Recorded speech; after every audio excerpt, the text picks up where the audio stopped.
This week is our special year-end episode where we look back at the top 10 episodes of the PR Maven Podcast based on total downloads of each episode in 2019. Welcome to the PR Maven Podcast, a podcast all about growing your network and building your brand through traditional and digital networking techniques. I'm Nancy Marshall, the PR Maven and CEO of Marshall Communications. I've been strengthening brands through PR for over 35 years, and now I'm celebrating the success of executives, influencers, business owners, and entrepreneurs from all around the world, all of whom have cultivated their brands and broadened their networks through traditional and digital networking methods. Each week, I interview one of these interesting and influential individuals and provide an opportunity for you, the PR Maven Nation, to gain insights from their strategies and stories. So stay tuned for this week's episode, and thanks for listening.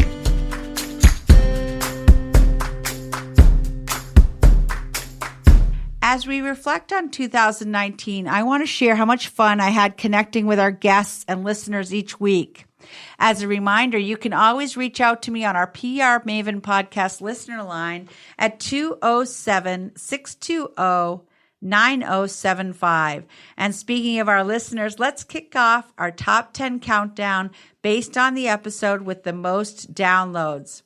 Coming in at number 10 on our list is episode number 62 and my interview with Kurt Clyden, president of Clyden & Associates, who talked about obstacles to success, such as trying to convince a client to have a twist that draws attention to their brand. One of the obstacles is trying to convince others when you're trying to sell them on a message, which is what we do in marketing, and sell someone on a technique or a message here.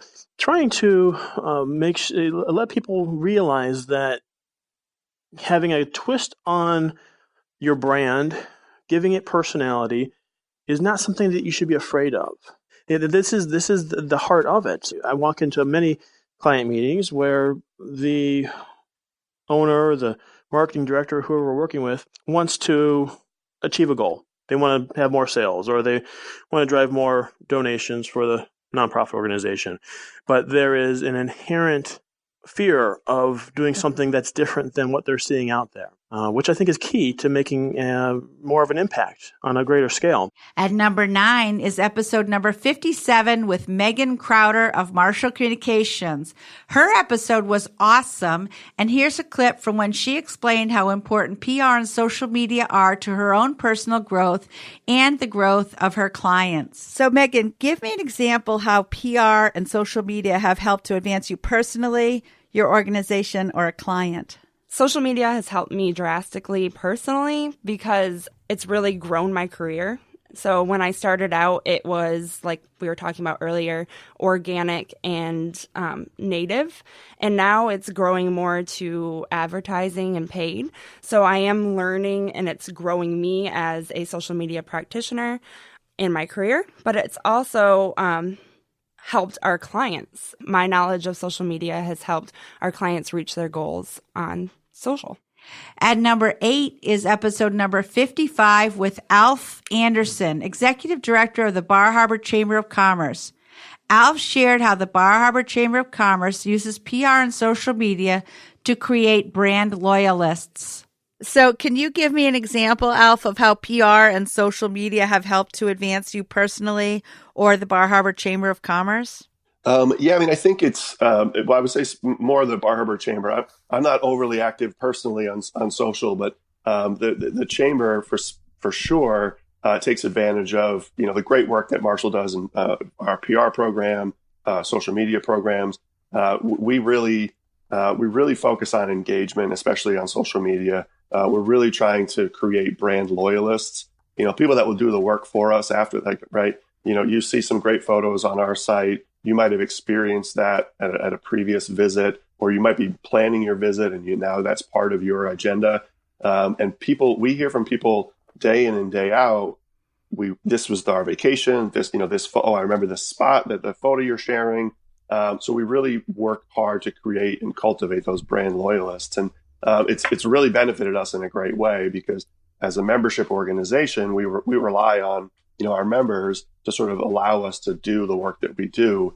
And by being able to demonstrate the engagement and the love that people have of, the things we're doing and the area and the photos and all that, delivering on that value to our members is really what keeps us moving forward. So those are probably the most key takeaways for us in terms of, PR, social media.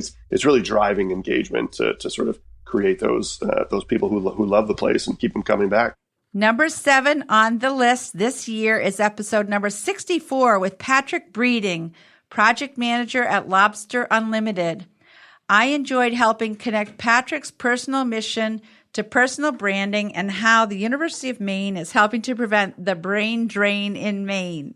Hats off to the University of Maine for having that program that attracted you here from Connecticut and then has kept you, because we talk so much in the state of Maine about the brain drain and keeping young people here. But this is an example of a program that drew you here. And hopefully through this whole web of resources, we are, as a state, are going to keep you here and learning more about lobsters and not only learning and discovering, but also the commercialization. Yeah. So it's so very exciting. Yeah. I can't speak more to the people that actually can't speak more of the people that take the time to actually sit down with people like me and tell me their stories and share things and, offer their time.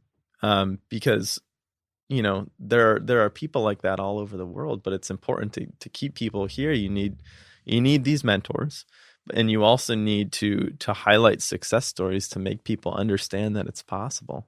So it's so cool when I go and, I'm not some acclaimed speaker or anything like that, but even going to just K through 12 schools and giving like 30-minute talks and telling them, oh, yeah, I worked on this project where we were using crazy chemical catalysis to clear waters.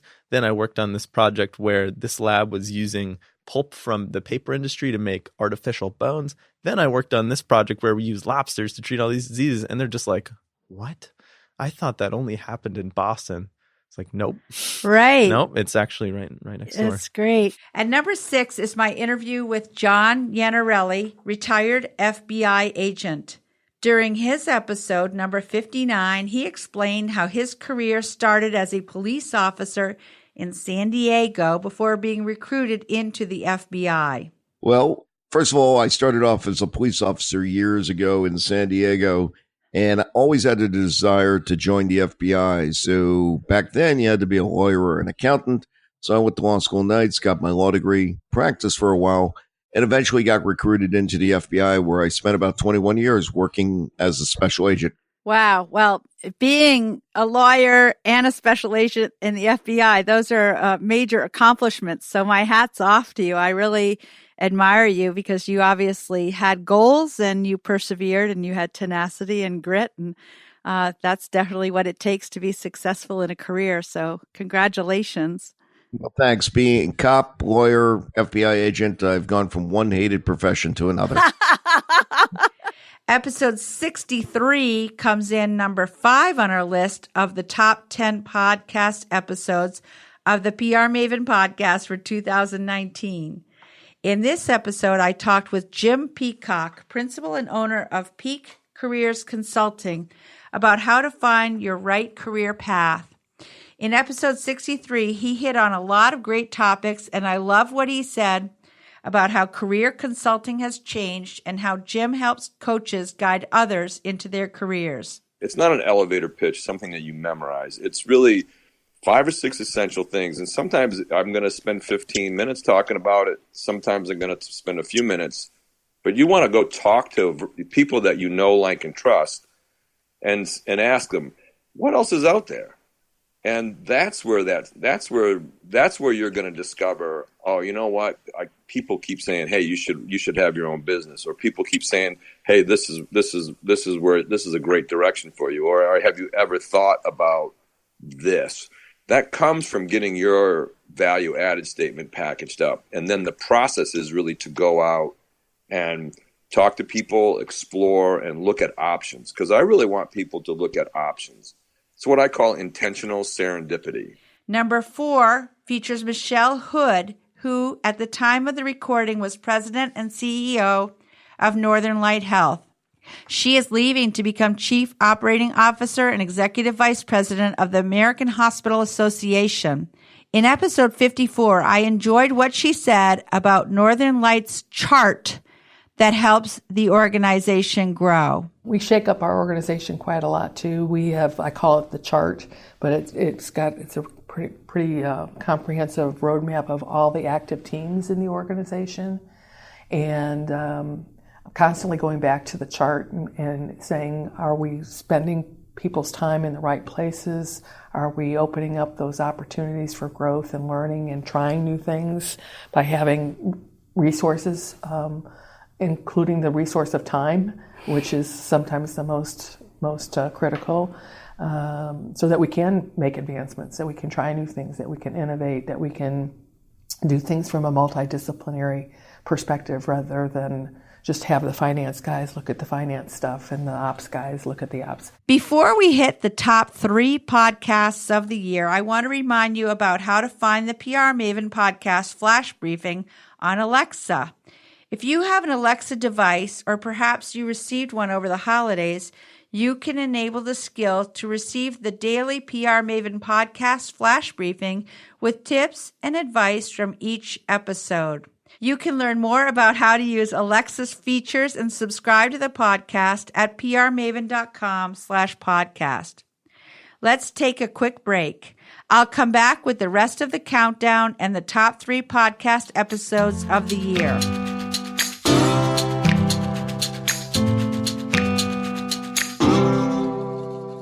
This podcast is all about growing your network in order to strengthen your brand.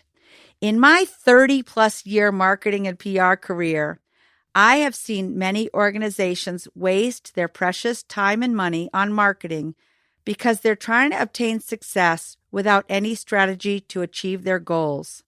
So many organizations and companies suffer from what I call the shiny object syndrome, trying every new fad that comes down the pike. That's why I created the Marshall Plan 15 years ago.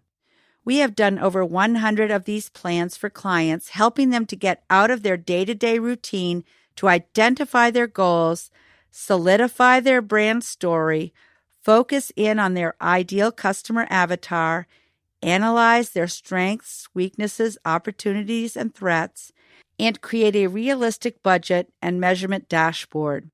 We create the Marshall Plan collaboratively with our clients over the course of 3 months. We have a 65-step process to create a highly customized, actionable plan. And it's not like we come in and say, we are the consultants from away and we know everything. Instead, we come in and say, let's sit down at the table with your leadership team and we'll bring our expertise in what's working in PR and marketing. And our client team brings their knowledge of what's working in their organization. And together we come up with a really amazing plan. For many, it's been a transformative process. I have watched how teams have come together and their faces light up because they have such a sense of accomplishment and they're so excited about the future of their organization. We help our client figure out the best way to implement the plan, sometimes using people within their organization and sometimes with our help. We would love to chat with you about how you can expand your network and achieve your marketing goals with a Marshall Plan. Go to marshallpr.com/MarshallPlan to learn more about the process, or better yet, send me an email at nancy@prmaven.com and we'll set up a time to talk and get started. And now back to our conversation.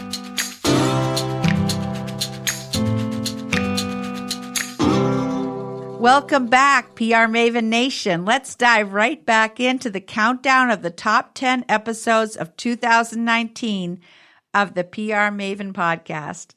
Coming in at number 3 is my interview with Sean Riley, President and CEO of Main Course Hospitality Group. In episode number 61, the highlight of the interview was when he told a story about how he learned how to use Snapchat and how it helps to communicate with new, younger generations. But I can Snap, and I do Instagram. So. Yeah, so you do Snapchat? Yeah. And what do you put on Snapchat? Stupid pictures. Actually, we had a couple of years ago, we had a company annual event. We have about 150, 160 people go to it. And I told everybody they had to have Snap, and we're going to be snapping that night. Anybody who didn't, I was going to call up on stage and ask them to do something or whatever. So everybody was doing it. All kinds of people never had an idea what to snap. But we had 75 of our associates all up there snapping and learning. So I think I had the mantra when it comes to technology or any of that stuff is that we have to stay relevant. I'm no longer a kid anymore. I'm over 60, and but I say, it doesn't matter our age if you stay relevant with that kind of stuff. I mean, our associates are millennials.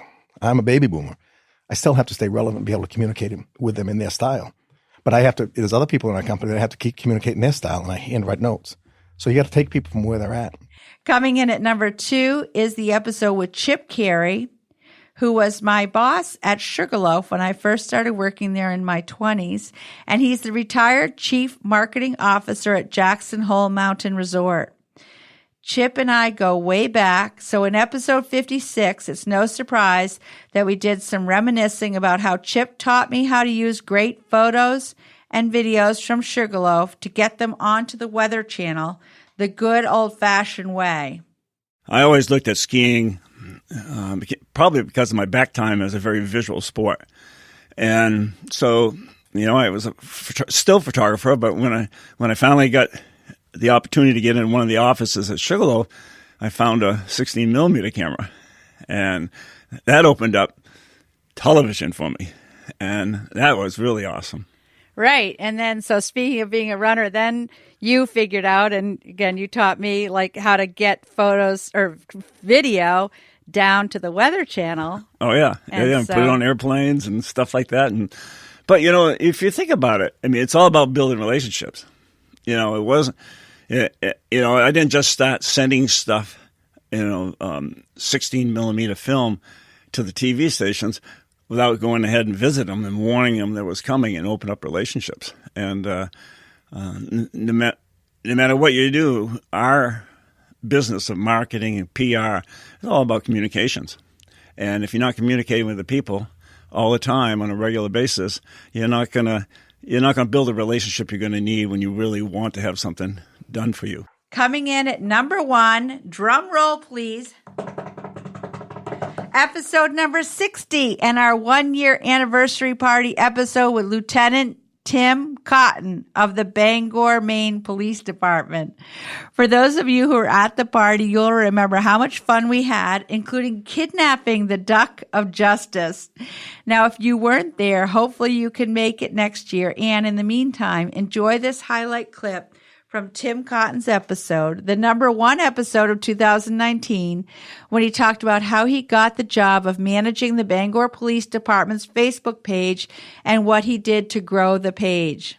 What was your intention when you started out, and how has that changed, and how do you know it's working? Well, the bottom line was I didn't really want the job to begin with, but it came with the job that I took as public information officer. So after we took over, and one of the jobs of the public information officer is to obviously update the Facebook page. So I started doing it, and I thought it was boring, and it was. And so I talked to the police chief, and he acquiesced that I could do what I wanted as long as I didn't talk about politics or religion, and that was an obvious, faux pas. So I just started writing it in stream of consciousness and doing what I wanted to do, and writing posts that were extremely long with a lot of commas, no pictures, and it took off. It took off immediately. I just think we came in at a time when police were not well loved. Not that we're well loved today, don't get me wrong, but maybe it's better than it was in 2014. So we just tried to tell our story and take the narrative back and do it ourselves instead of letting the media do it. And so we did, and that's what we did. So it took off. It immediately started working, and I was seeing huge increases weekly, 1,000, 2,000 more likes a week, on the page. And then NPR picked us up for Morning Edition on the 4th of July because I had written something completely stupid but they liked it, and they asked me to read it to patriotic music for Morning Edition. I said, yeah, whatever you want. So we did that, and that really got the ball rolling. NPR kind of took us from 10,000 to 20,000 likes in the course of maybe a week and a half.